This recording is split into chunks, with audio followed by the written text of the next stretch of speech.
Hey guys, Mike here from Movie Nation. Today I will show you a horror film from 2022, titled The Cellar. Spoilers ahead. Watch out and take care. The Woods family is moving into their new home in the countryside. Keira and Brian are very proud of the house they've bought for their children, and their son Stephen is excited as well, but their daughter Ellie is a different story. She hates having left her friends behind and feels disconnected from her parents, thinking they don't understand her. This house called Za House is very particular. There's an old painting of a man with a finger raised, and letters from an unfamiliar alphabet with a triangle under them which are placed above every door except for one that just has a pentagon.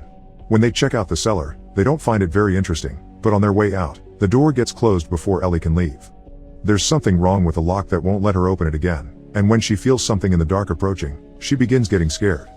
Fortunately, the key is hanging right next to the door, so Brian uses it to let her out. In the evening, Keira asks Ellie to babysit Stephen because she and Brian need to go to the office for an emergency meeting.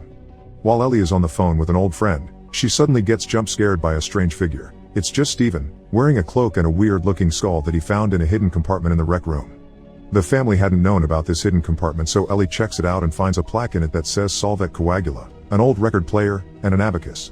Stephen says he's heard the house used to be owned by a witch that made a pact with the devil, then asks to try the record player. Ellie gets it to work, and the recording plays the voice of a man reading the equation written on the record before it starts counting. A few hours later, a strange breeze comes from under the cellar door and cuts off power in the entire house. Ellie calls her mother for help, and Keira tells her to go down to the cellar to check the circuit breaker. Too scared to enter such a room in the dark, Ellie says she can't do this, so Keira tells her a little trick of hers she uses when she needs to clear her mind. She counts. Keira guides Ellie through the phone, encouraging her with each step she takes and counts. 10 should be the last step, but when Ellie reaches it, she closes her eyes and falls. On the other end of the line, Keira can hear her counting up to 30 and not responding to anything she says, so both Keira and Brian hurry to return home. When they get there, they can't find Ellie anywhere in the house, so they call the police. A quick search of the surrounding woods is done to no avail, and since there isn't evidence of any crime happening and Ellie has run from home before, the cops just tell the parents to wait for news since she's probably at a friend's house. In the morning, the family asks some neighbors for their help and they go into the forest to search again, but the result is the same. Brian understands that Ellie had been mad with them, so it's natural that she ran away, but Keira doesn't think that's the case. She's sure something happened to Ellie because of how eerie her voice sounded while counting. The next day, Keira begins hanging up missing person signs and forgets to pick up Stephen at school until the teacher calls her. Once her son is with her, Keira goes to the police station to see if there is any news, but the detective doesn't have much to say. They've checked security cameras at bus and train stations. They also called Ellie's friends, but there are no leads, especially since they haven't found her phone either. The only important thing the detective can comment on is the fact that Ellie has been bullied and harassed on social media for a while. Feeling guilty because she didn't know that, Keira asks for forensics to come to check the cellar, because she's convinced her daughter didn't run away. Once again, the detective must remind her that since this isn't a criminal case, he can't do more. When she goes back home, Keira notices the phrase Solvet Coagula is carved above the front door, so she decides to search for it on the internet while Stephen makes his ball bounce against the cellar door. The search results reveal this phrase is connected to old alchemy and means dissolve and coagulate. The pictures related to it show a 5-pointed star and a picture of a weird snake.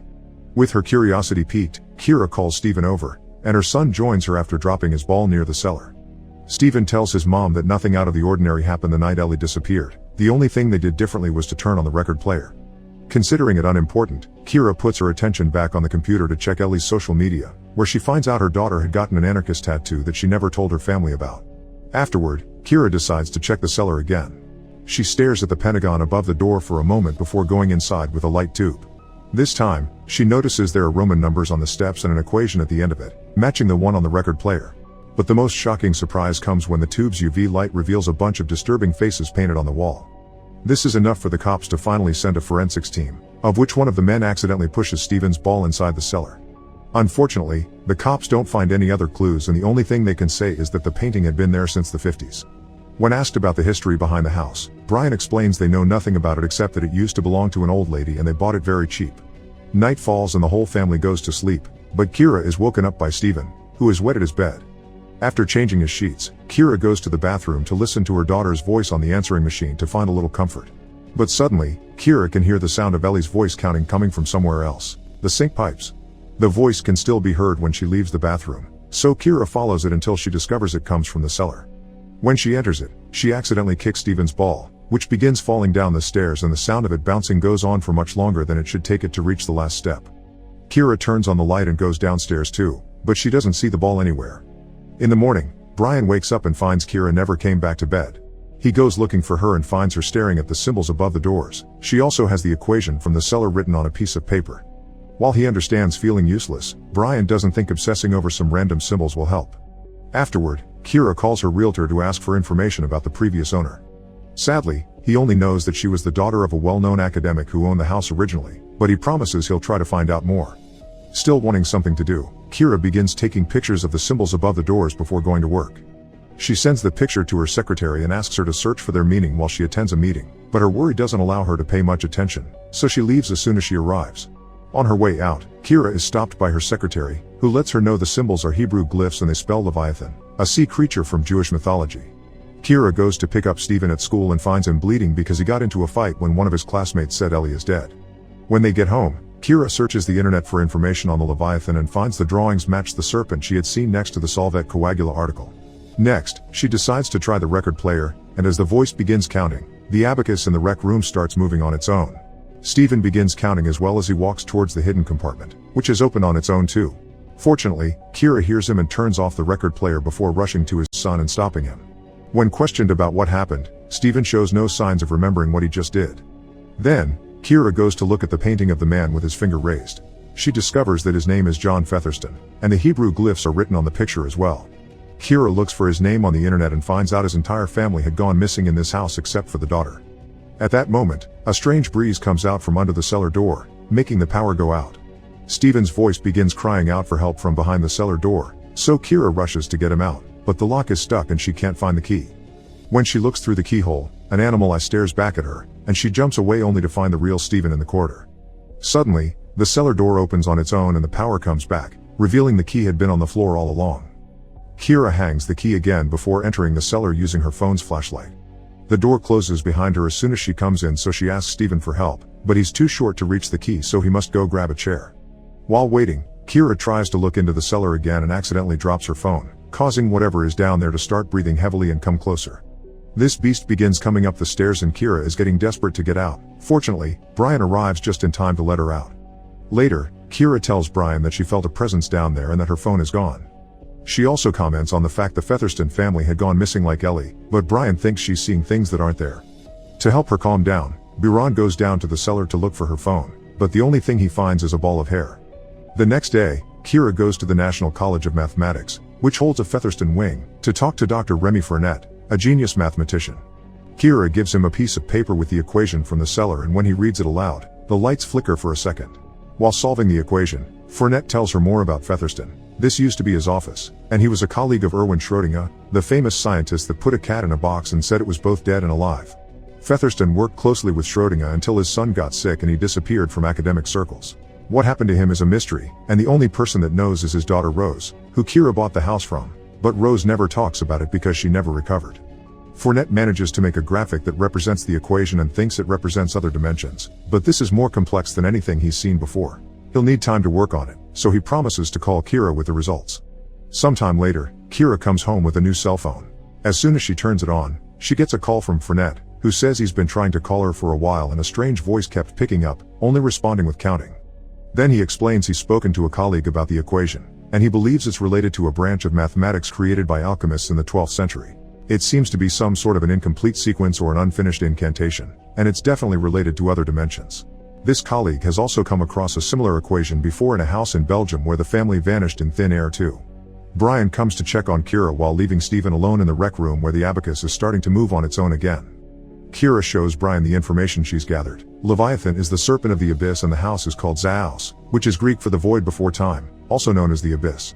Once again, Brian thinks she's reading too much into decorations, so to make her forget about it, he tries to destroy the equation plaque. However, the hammer only bounces without even making a dent. At that moment, the record player begins playing and Stephen moves towards the hidden compartment where he finds a pale-looking Ellie, who keeps on counting while showing glyphs carved on her face. Stephen cries out for help, but when his parents get there, the record player has gotten stuck on 10, and Ellie is gone, only leaving her phone behind. The next day, Keira gets a call from her realtor with information on where she can find Featherston's daughter. Keira drives to a nursing home where she finds an elderly Rose in a wheelchair inside the chapel, and her nurse warns her she doesn't speak much nowadays. Deciding to try anyway, Keira tells Rose about Ellie and asks for her help. After a moment of silence, Rose writes down Leviathan but explains that isn't its name. It's one of the 7 princes of hell, and her father brought it to this world to cure her brother's illness. The ritual isn't in just the cellar, it's the whole house. On her way back, Keira tries to call Fournette, but the line only has static and a voice counting. Meanwhile, Brian has started to do some research of his own, putting the triangles together with the pentagon forms a 5-pointed star. This star with the glyphs around it represents the demon Baphomet, the gatekeeper of hell. Its picture shows him making the same hand sign as Featherston on the painting, and its arms say Solve Coagula too. When Keira arrives and sees all this, she realizes Rose is right, the whole house has been designed around it. Keira turns on the record player to explain that the equation probably opens the gate at the same time Steven loses control of his drone and follows it down the cellar, counting each step.